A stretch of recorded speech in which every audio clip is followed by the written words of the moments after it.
ராணிப்பேட்டை மாவட்டம் செய்தி சேகரிக்க சென்ற சோளிங்கர் செய்தியாளர் மீது தாக்குதல். தாவேகா எம்எல்ஏ கபில் மற்றும் அவரது ஆதரவாளர்கள் மீது குற்றச்சாட்டு.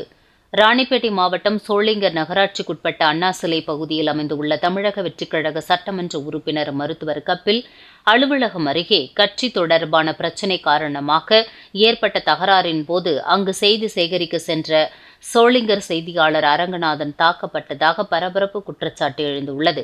தகவலின்படி எம்எல்ஏ மருத்துவர் கபில், அவரது தம்பி மற்றும் ஆதரவாளர்கள் சம்பவ இடத்தில் தகராறில் ஈடுபட்டிருந்த நிலையில் அதை செய்தியாக பதிவு செய்ய சென்ற செய்தியாளர் அரங்கநாதனை அவர்கள் தாக்கியதுடன் அவரது செல்போனையும் பறித்து அதிலிருந்த சம்பவம் தொடர்பான வீடியோ ஆதாரங்களை நீக்கியதாக கூறப்படுகிறது.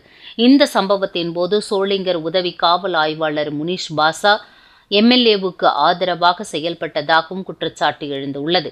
இதனால் ஆத்திரமடைந்த பொதுமக்கள், கடை உரிமையாளர்கள் மற்றும் உறவினர்கள் எதிர்ப்பு தெரிவித்ததை தொடர்ந்து செய்தியாளர் அங்கிருந்து மீட்கப்பட்டு சோளிங்கர் அரசு மருத்துவமனையில் அனுமதிக்கப்பட்டார். தற்போது அவர் தீவிர சிகிச்சை பிரிவில் சிகிச்சை பெற்று வருவதாக தகவல் தெரிவிக்கப்படுகிறது. செய்தியாளரை தாக்கியதாக குற்றம் சாட்டப்படும் எம்எல்ஏ மருத்துவர் கபில் மற்றும் அவரது ஆதரவாளர்களை உடனடியாக கைது செய்ய வேண்டும் என வலியுறுத்தி பாதிக்கப்பட்ட செய்தியாளரின் உறவினர்கள் மற்றும் சக செய்தியாளர்கள் சாலை மறியல் போராட்டத்தில் ஈடுபட்டு வருகின்றனர். நியூஸ் 21 செய்திகளுக்காக செய்தியாளர் பாஸ்கர்.